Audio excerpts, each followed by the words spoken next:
Hello बच्चों, चलिए प्रश्न को देखते हैं। प्रश्न है हमारे पास, यदि प्रतिचित्रण f तथा g क्रमशः f बराबर हमारे पास समुच्चय हैं जिसके क्रमित युग्म के अवयव हैं 1 2 3 5 4 1 तथा g बराबर हमारे पास समुच्चय हैं जिसके क्रमित युग्म के अवयव हैं 2 3 5 1 और 1 3 द्वारा दत्त हैं, तो f o g लिखिए।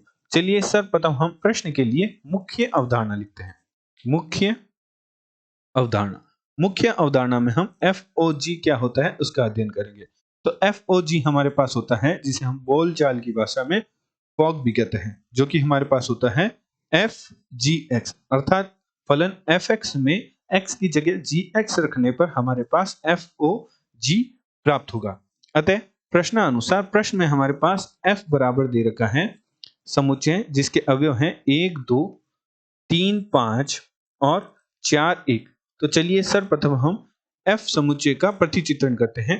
तो जो क्रमित युग्म है, युग्म का जो प्रथम अवयव है वह प्रांत को प्रदर्शित करेगा। तो ये हमारे पास प्रांत के अवयव होंगे। तो ये हमारे पास प्रांत के अवयव बना लेते हैं समुच्चय जिसके प्रांत के अवयव हैं 1 3 और 4, और जो द्वितीय अवयव है, युग्म के जो द्वितीय अवयव है वह सह प्रांत को प्रदर्शित करेंगे।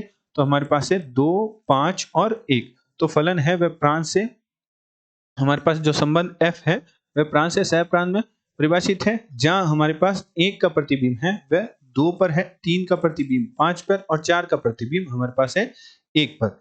चलिए अब हम g का प्रतिचित्रण बनाते हैं, जहां g बराबर हमारे पास समुच्चय दे रखा है जिसके अवयव हमारे पास है 2 3 5 1 और हमारे पास है 1 3।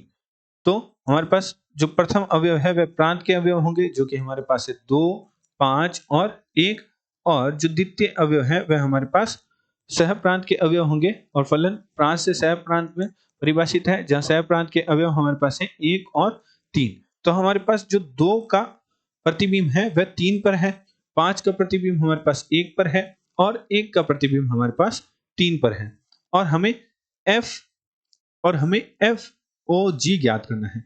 तो एफ ओ जी का हमारे पास अर्थ होता है एफ जी एक्स, जहां जो जी एक्स है फलन एफ एक्स के लिए प्रांत का कार्य करेगा। तो हमारे पास ये प्रांत का कार्य करेगा।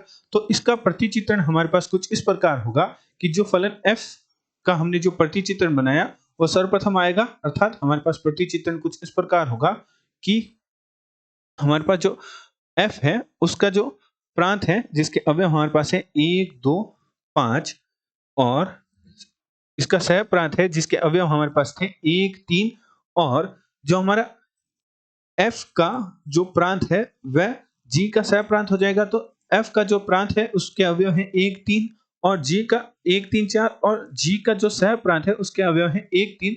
तो यहाँ हम 4 भी लिख देते हैं। तो यहाँ हमारा फलन g है वह कुछ इस प्रकार परिभाषित है कि 1 का हमारे पास प्रतिबिंब था, 1 का प्रतिबिंब हमारे पास 3 पे था, 2 का प्रतिबिंब 3 पे और 5 का प्रतिबिंब 1 पे। तो 1 का प्रतिबिंब हमारे पास था 3 पे, 2 का प्रतिबिंब हमारे पास था, 2 का भी प्रतिबिंब हमारे पास 3 पे था, और 5 का प्रतिबिंब हमारे पास था 1 पे।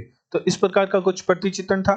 और अब यहाँ हमारे पास जो हमारे पास f का सह प्रांत था उसके समुच्चय के अवयव आ जाएंगे, जो कि हमारे पास थे 1 2 और 5, 1 2 और 5।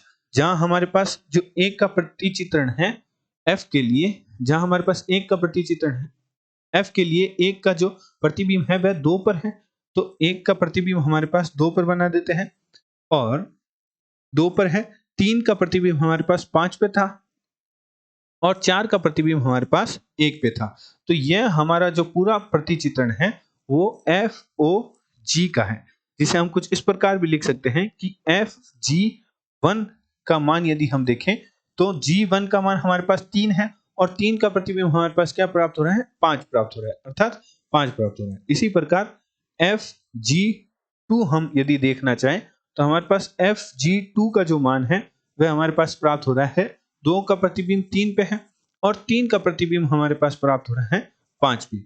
इसी प्रकार एफ जी 5 का यदि हम मान देखना चाहें, अर्थात एफ ओ G5 का यदि मान हम देखना चाहें, 5 का यदि हम मान देखना चाहें, तो 5 का प्रतिबिंब 1 पे है और 1 का प्रतिबिंब 2 पे है, तो हमारे पास मान प्राप्त होगा 2। तो हमारे पास FOG जो समुच्चय है वह कुछ इस प्रकार बनेगा, जिसके क्रमित युग्म के अवयव होंगे 1 5 2 5 और 5 2।